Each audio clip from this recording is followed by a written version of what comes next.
تاریخ انسانی میں ایک ایسی پراسرار شخصیت گزری ہے جس کے فیصلوں نے عقل والوں کو چکرا کر رکھ دیا۔ ذرا سوچئے، ایک ایسا انسان جو بظاہر ظلم کرتا ہے مگر اللہ اسے رحمت کہتا ہے۔ وہ کون ہے جو ایک ہنستے کھیلتے بچے کو جان سے مار دیتا ہے اور اسے نیکی کہا جاتا ہے؟ وہ کون ہے جو غریبوں کی روزی روٹی یعنی کشتی کو تباہ کرتا ہے اور اسے مدد کہا جاتا ہے؟ یہ کہانی کسی بادشاہ یا سپہ سالار کی نہیں، یہ کہانی اللہ کے اس خاص بندے حضرت خضر علیہ السلام کی ہے، جن کے پاس علم لدنی یعنی اللہ کا دیا ہوا خفیہ علم تھا، وہ علم جو اس وقت کے جلیل القدر پیغمبر حضرت موسیٰ علیہ السلام کے پاس بھی نہیں تھا۔ آج ہم آپ کو اس سفر پر لے چلیں گے جہاں انسانی عقل فیل ہو جاتی ہے اور قدرت کے ایسے راز کھلتے ہیں جو آپ کی زندگی دیکھنے کا نظریہ بدل دیں گے۔ کیا آپ اس حقیقت کا سامنا کرنے کے لیے تیار ہیں؟ قصہ تب شروع ہوا جب اللہ نے حضرت موسیٰ علیہ السلام پر یہ راز کھولا کہ اے موسیٰ، ہمارا ایک بندہ ایسا بھی ہے جو مجمع البحرین یعنی دو سمندروں کے سنگم پر رہتا ہے اور وہ تم سے زیادہ جانتا ہے۔ ایک پیغمبر کے لیے یہ بات معمولی نہیں تھی۔ موسیٰ علیہ السلام کے اندر علم کی پیاس بھڑک اٹھی۔ انہوں نے عزم کر لیا، میں اسے ڈھونڈ کر رہوں گا، چاہے مجھے برسوں سفر کرنا پڑے۔ نشانی عجیب تھی، مردہ مچھلی جہاں زندہ ہو کر سمندر میں گم ہو جائے، خضر وہیں ملیں گے۔ سفر کٹھن تھا، تھکن سے چور تھے، لیکن جب وہ اس مقام پر پہنچے اور ملاقات ہوئی تو وہ منظر دیکھنے والا تھا۔ ایک بزرگ جو سمندر کی لہروں اور قدرت کے رازوں کے درمیان خاموش بیٹھے تھے، یہ حضرت خضر علیہ السلام تھے۔ موسیٰ علیہ السلام نے ادب سے درخواست کی، کیا میں آپ کے ساتھ رہ سکتا ہوں تاکہ وہ علم سیکھ سکوں جو اللہ نے آپ کو دیا؟ خضر علیہ السلام نے موسیٰ علیہ السلام کے چہرے پر ایک گہری نظر ڈالی۔ وہ جانتے تھے کہ شریعت کا پابند پیغمبر قدرت کے خفیہ نظام کو دیکھ کر خاموش نہیں رہ سکے گا۔ انہوں نے صاف انکار جیسا جواب دیا، آپ میرے ساتھ ہرگز صبر نہیں کر سکیں گے، اور دلیل بھی دی، آپ اس چیز پر صبر کیسے کریں گے جس کی حقیقت آپ کو معلوم ہی نہیں۔ لیکن موسیٰ علیہ السلام کے اصرار پر خضر علیہ السلام نے ایک سخت شرط رکھ دی، اگر میرے ساتھ چلنا ہے تو اپنی زبان بند رکھنی ہوگی، مجھ سے کوئی سوال مت کرنا، چاہے میں آپ کی آنکھوں کے سامنے کچھ بھی کروں۔ شرط طے پا گئی، لیکن یہ خاموشی طوفان سے پہلے کی خاموشی تھی۔ پہلا وار اتنا اچانک تھا کہ کوئی سمجھ ہی نہ سکا۔ وہ دونوں ایک کشتی میں سوار ہوئے۔ کشتی والے غریب مگر نیک لوگ تھے، انہوں نے ان سے کرایہ بھی نہ لیا، لیکن بدلے میں خضر علیہ السلام نے کیا کیا؟ جیسے ہی کشتی بیچ سمندر پہنچی، خضر نے کلہاڑی اٹھائی اور ٹھک، کشتی کا ایک تختہ اکھاڑ دیا۔ پانی اندر آنے لگا، غریب کشتی والوں کی چیخیں نکل گئیں۔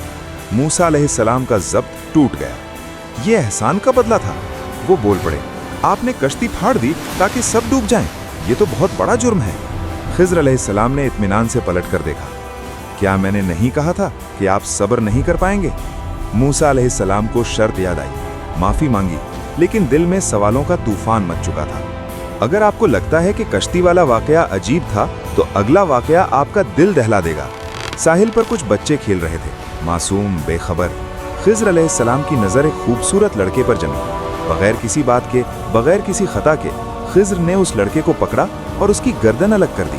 ایک زندہ جان لمحوں میں لاش بن گئی۔ موسیٰ علیہ السلام کے لیے یہ ناقابل برداشت تھا، ایک پیغمبر کی آنکھوں کے سامنے ناحق قتل۔ وہ غصے سے بھر گئے، آپ نے ایک پاک جان کو مار ڈالا بغیر کسی گناہ کے، یہ تو ظلم کی انتہا ہے۔ خضر علیہ السلام کا لہجہ اب سخت ہو چکا تھا۔ میں نے کہا تھا نا، آپ میرے ساتھ صبر نہیں کر سکتے۔ بات بگڑ چکی تھی۔ موسیٰ علیہ السلام سمجھ گئے کہ یہ سفر اب آخری سانسیں لے رہا ہے، آخری موقع، آخری آزمائش۔ وہ ایک گاؤں میں پہنچے جہاں کے لوگ انتہائی بدتمیز اور کنجوس تھے۔ بھوک سے نڈھال مسافروں کو انہوں نے کھانا دینے سے صاف انکار کر دیا۔ ذرا سوچئے، اتنی ذلت کے بعد غصہ آنا چاہیے تھا نا، لیکن خضر علیہ السلام نے عجیب کام کیا۔ وہاں ایک گرتی ہوئی دیوار دیکھی اور بغیر اجرت مانگے، بغیر شکوہ کیے، گھنٹوں محنت کر کے اس دیوار کو کھڑا کر دیا۔ موسیٰ علیہ السلام حیران رہ گئے، اپنوں کا خون بہایا بچہ اور دشمنوں کی خدمت دیوار۔ وہ بول پڑے، اگر آپ چاہتے تو ان کنجوسوں سے اجرت لے لیتے تاکہ ہم کھانا کھا سکتے۔ بس وقت ختم ہو گیا۔ خضر علیہ السلام رک گئے اور فیصلہ سنا دیا، ہذا فراق بینی و بینک، بس یہ میرے اور آپ کے درمیان جدائی کا وقت ہے۔ لیکن الگ ہونے سے پہلے خضر علیہ السلام نے جو راز بتائے وہ آج بھی انسان کو سجدے میں گرنے پر مجبور کر دیتے ہیں۔ غور سے سنیے گا، کیونکہ جسے ہم شر سمجھتے ہیں وہ اللہ کی خیر تھی۔ کشتی کا راز۔ وہ کشتی جس میں میں نے سوراخ کیا، دراصل کچھ دوری پر ایک ظالم بادشاہ کھڑا تھا جو ہر صحیح سلامت کشتی کو چھین لیتا تھا۔ میں نے کشتی کو عیبدار کر دیا تاکہ وہ اسے بیکار سمجھ کر چھوڑ دے۔ وہ چھوٹا سا سوراخ ان غریبوں کی روزی بچانے کا واحد ذریعہ تھا۔ بچے کا قتل۔ وہ لڑکا اللہ کے علم میں تھا کہ وہ بڑا ہو کر انتہائی سرکش کافر بنے گا اور اپنے نیک ماں باپ کو بھی کفر اور اذیت میں مبتلا کر دے گا۔ اللہ نے اس ناسور کو ختم کیا تاکہ ان والدین کو اس کے بدلے ایک پاکیزہ اور رحم کرنے والی اولاد عطا کرے۔ یہ قتل نہیں، ایمان کی حفاظت تھی۔ دیوار کی تعمیر، اور وہ دیوار، اس کے نیچے 2 یتیم بچوں کا خزانہ دفن تھا۔ ان کا باپ بہت نیک آدمی تھا۔ اگر دیوار ابھی گر جاتی تو گاؤں کے ظالم لوگ خزانہ لوٹ لیتے۔ اللہ چاہتا تھا کہ وہ بچے جوان ہوں اور اپنا خزانہ خود نکالیں۔ یہ ان کے باپ کی نیکی کا صلہ تھا۔ حضرت خضر علیہ السلام نے آخر میں فرمایا، اور میں نے یہ سب اپنی مرضی سے نہیں کیا، یہ رب کا حکم تھا۔ حضرت موسیٰ علیہ السلام خاموش ہو گئے، اور آج ہم بھی خاموش ہیں۔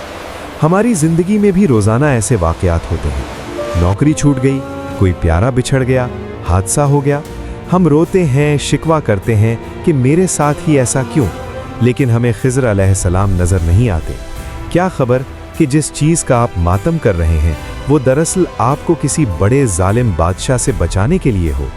کیا خبر کہ جو دیوار آپ کی راہ میں رکاوٹ ہے وہ آپ کے خزانے کی حفاظت کر رہی ہو۔ اللہ پر بھروسہ رکھیں، کیونکہ وہ دیکھتا ہے جو آپ نہیں دیکھ سکتے۔ اگر آپ کو بھی لگتا ہے کہ اللہ کے ہر کام میں حکمت ہے تو کامنٹ میں سبحان اللہ لکھیں، اور اس ایمان افروز واقعے کو شیئر کر کے دوسروں کی پریشانی کم کرنے کا سبب بنیں۔ اللہ نگہبان۔